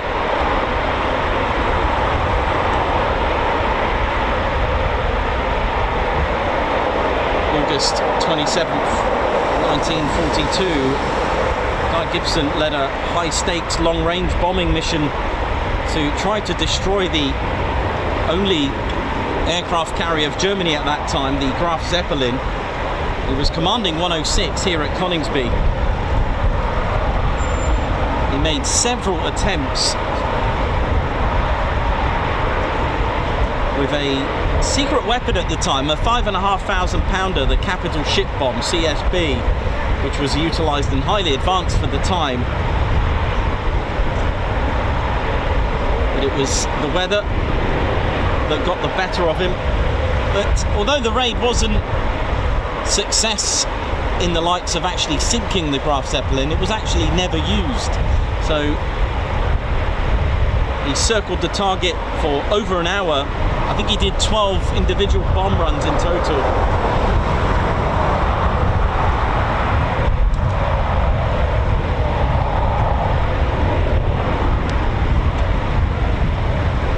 But it was for his valour to do that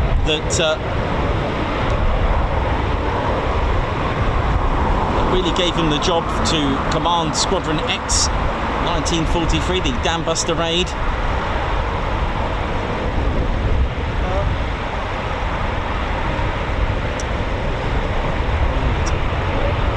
While Coningsby's runways were closed, the squadrons moved to various stations. 617 Squadron arrived here to use the runway operationally in 1943 after it opened in the summer.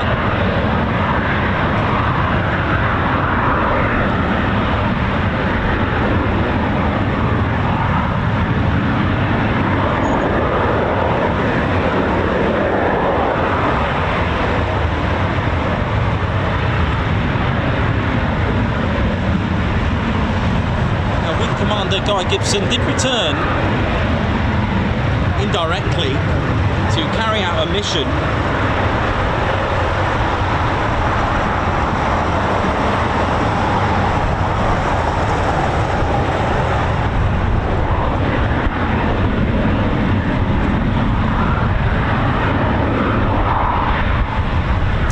do have a Typhoon just coming in now.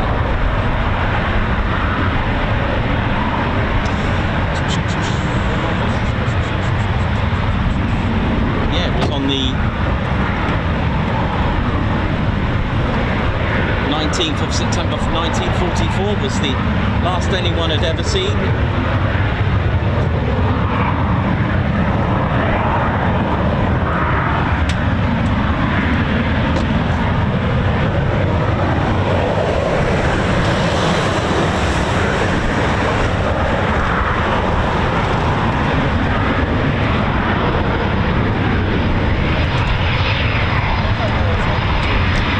So runway 07 in use, here we go.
Hawker Hunter Duke 75 call sign is almost at Boscombe Down now, so we are expecting it in about 40 minutes or so, 45 minutes or so. So I'm not sure, 07 would be pretty cool to see it. Yeah, I'll go with that.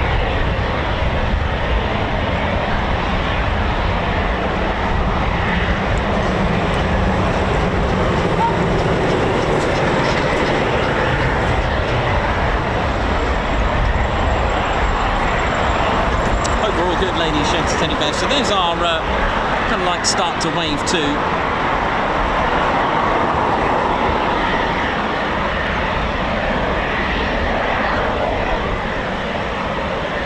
So Coningsby saw its first ever jet aircraft in 1953 with the English electric Canberra. Just prior to that, with a little spell of the Boeing Washingtons and the Avro Lincoln 1950. The Canberra, although serving here, wasn't as intense as service as Marham did with the Canberra over 50 years or so, 52, 53, maybe even 55 years off the top of my head with Marham's operations with the Canberra. But in 1962 to 64, saw the Avro Vulcan here as well, just for the 2 years before they moved to Cottesmore.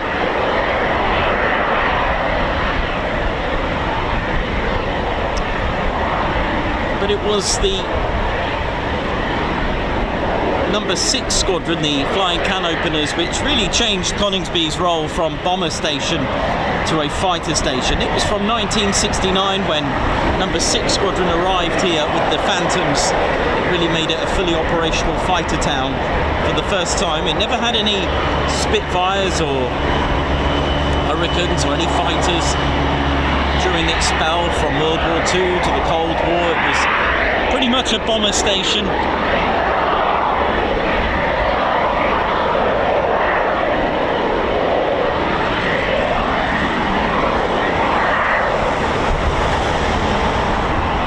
But 1976 was quite special for Coningsby with the arrival of the Battle of Britain Memorial flight. So we kind of welcome back a Lancaster once more.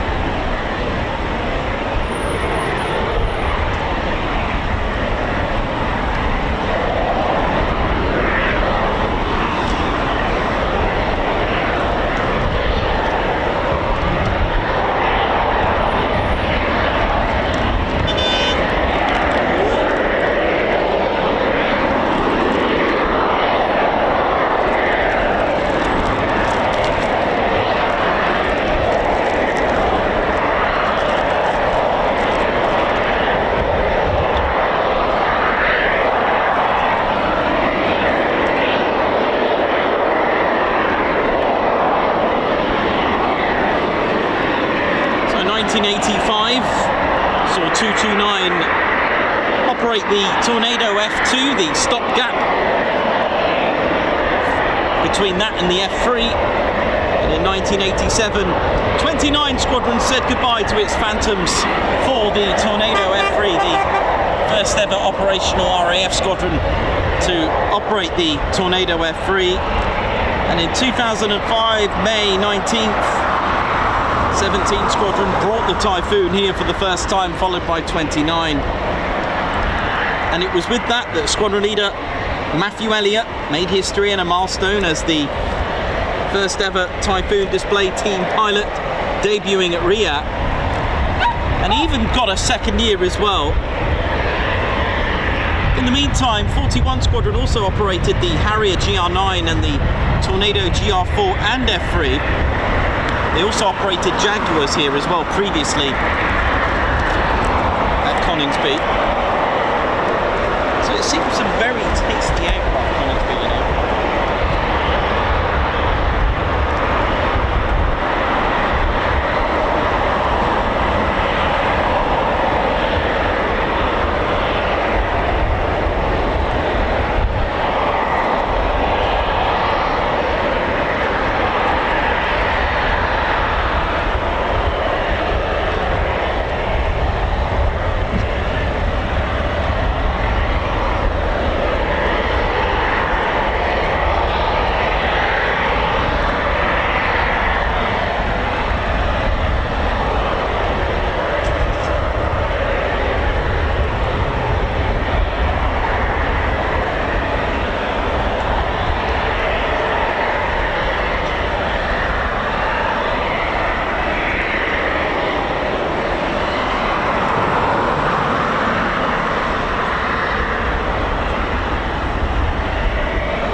we doing, ladies, gents, teddy bears? Hope we're all good and well. We're about half an hour, I'd say, from the fly past. If it's all good and on time, hopefully. I'm quite excited about it. Runway 07 currently, but don't forget, runways can change throughout the day. Just depends on the wind. How we doing, ladies, gents, teddy bears? Hope we're all good and well. Hey, we all right there, Noel? Right, where is he? Drew, where are you? Drew, let me go and get Drew.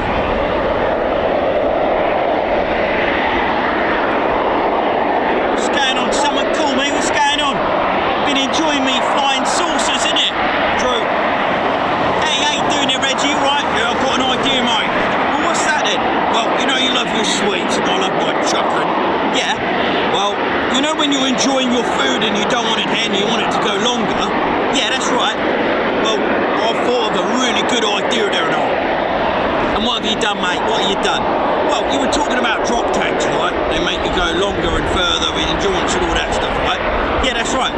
Well, I have got this wonderful idea, right? Where you going? What you got? Oh, my word. Drew, stand back, mate. Okay, I'll do as you say. I've got this idea. What if you stuck drop tanks in it? What if you put drop tanks on the chocken? Look, I've got drop tanks on me chockens. Look at it there now, what do you reckon? Goodness me, you can't do that. Why not? Well, it's not very, it's not very hygienic, is it? Well, what do you mean? I'm part of the regiment, everything's hygienic. Leave out in the sun, it'll be alright, innit? No, that's not how it works, mate. You've got to be careful with them. Well, no, I'll just drop the drop tanks, like you said, then eat the thing. It lasts longer. See ya. Please don't try that at home, everyone.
lots of startups going on. Welcome to the Ted Coningsby channel. If you just joined us, don't forget to hit the like button. Let's get this stream out there.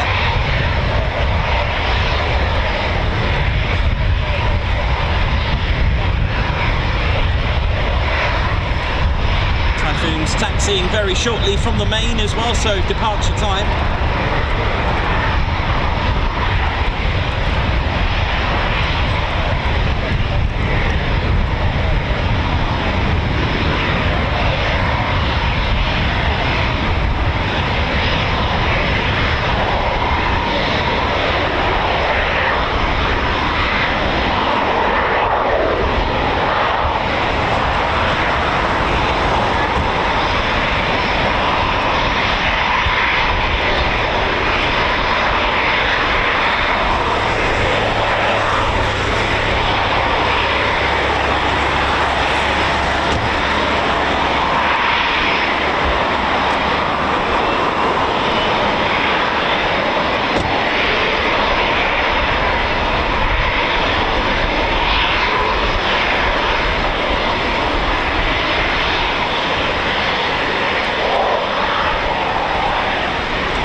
two, but we'll find out in a moment.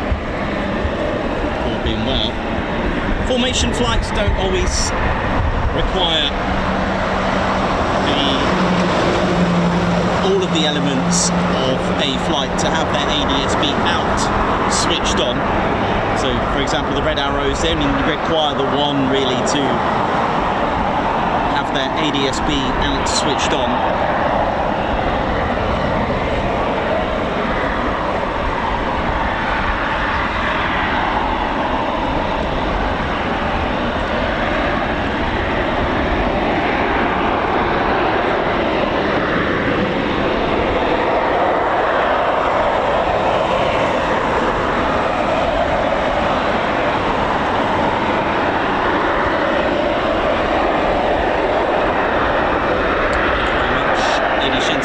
Tuning in today, and like I said, we've got either one or two. I'm not sure how many it is, but we'll find out in a moment. Literally about 4 mics away, all being well.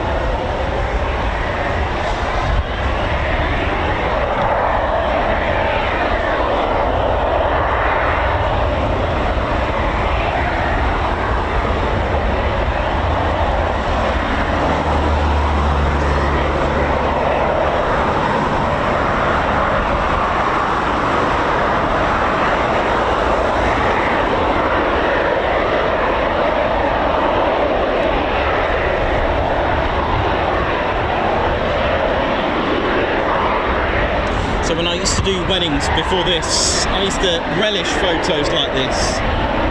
Where is the person? Where is the person? What happened here?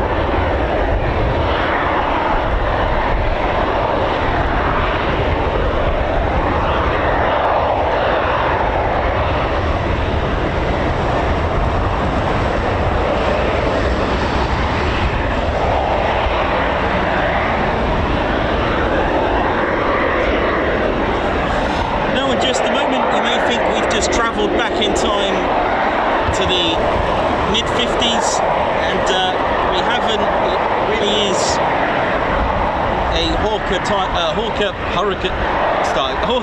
Hunter on your screens, hopefully, all being well. Just a moment. So just approaching Mordor as well, actually.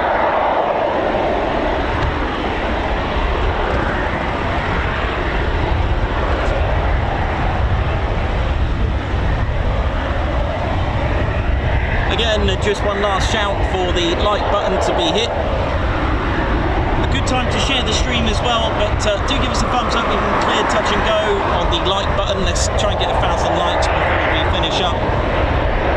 As we will have, hopefully, fingers crossed, either one or two Hawker Hunters for the fly past to celebrate the 75 years today, 20th of July 1951. The Hawker Hunter, flown by Neville Duke, call sign Duke. Duke 75 on its way. Come on.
get one or two, we're about to find out very, very shortly.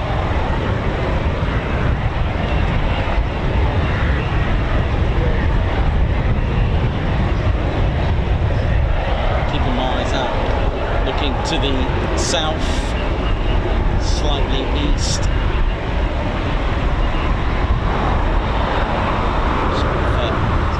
Height that we've got there, currently at 2,375 feet. Now that's pretty high for a Hawker Hunter, right? For those that know, hopefully we'll get a London Bridge height, right?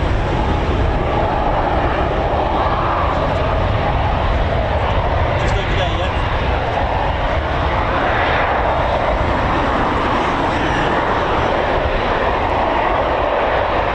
Is it one? Yeah, it is one. Okay, mate, thank you.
be going off to Cranwell now.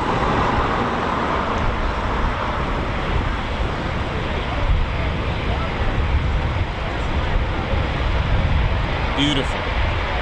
Lovely little pull there. You can see one of our van graphics actually on someone's van. Interesting, isn't it? It's, look at this. We do two styles of van graphics. tedconingsby.co.uk. Have a look at this. I believe they've got both actually. They've got this set, and there's a set of three actually. There's two styles. There's that one, and a set of three which has Ted, the YouTube logo, and also the writing as well. Ted Coningsby. That was nice. Yeah. Lovely. Beautiful, but yeah, but it was lovely though. Good to see.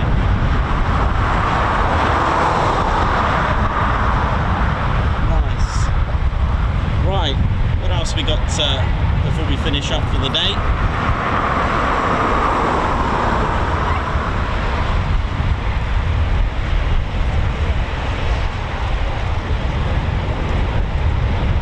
Yeah, that was beautiful. That really nice. Really good to see. Someone had their camera out over there as well. Why not? Beautiful.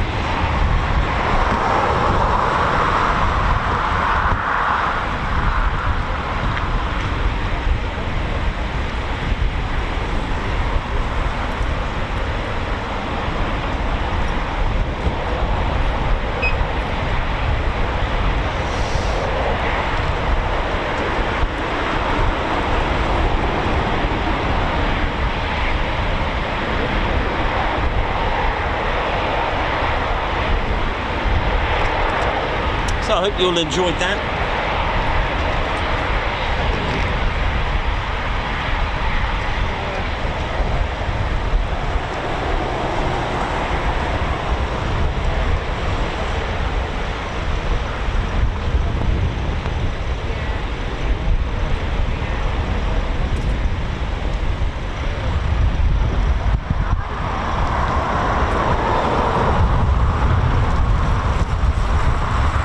Dave Earl, thank you very much for your 19 months membership. A Guards March to you.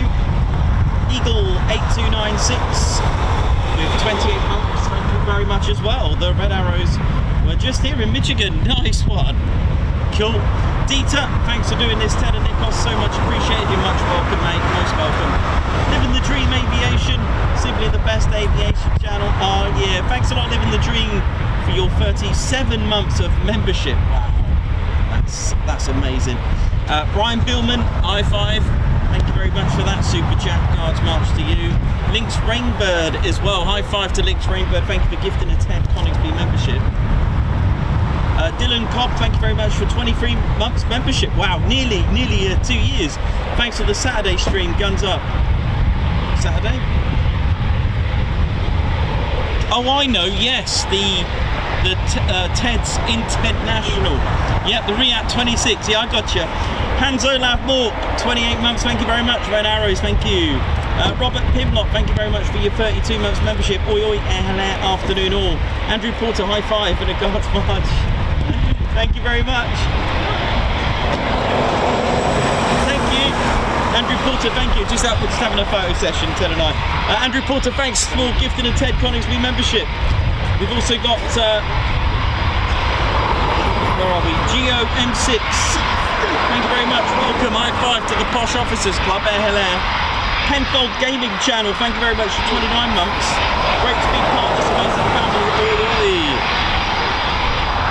Right, we'll finish up with one more Foon departure, I think.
you. Tim Collins, thanks for your Oii with 100 joules. Thank you very much. These are quite new, these things. So thank you very much. Yes, indeed, indeed, indeed. Well, thank you very much, ladies, gents, and teddy bears. I hope you all enjoyed the show. Bit of a funny start, all sorts of going on in the morning, but we got there in the end. Still gonna have to just troubleshoot, see what is going on, but never mind, we got there in the end. Hope you all enjoyed the show, and we'll see you on the next one. And Ted, bro, mate, Ted's just coming out now to assist, so thank you very much. So big shout out to the Hawker Hunter Aviation, thank you very much for sending that, and of course RAF Coningsby, thank you very much, and all our members and viewers, thank you so much for tuning in today and supporting the channel like you do. So my name's Nick, I've been your cameraman and commentator. This is Squadron Leader Ted Coningsby, watching the Ted Coningsby channel live here at Coningsby. So for the last time for today, it is see you soon. I wish you well. Take care, everyone. See ya.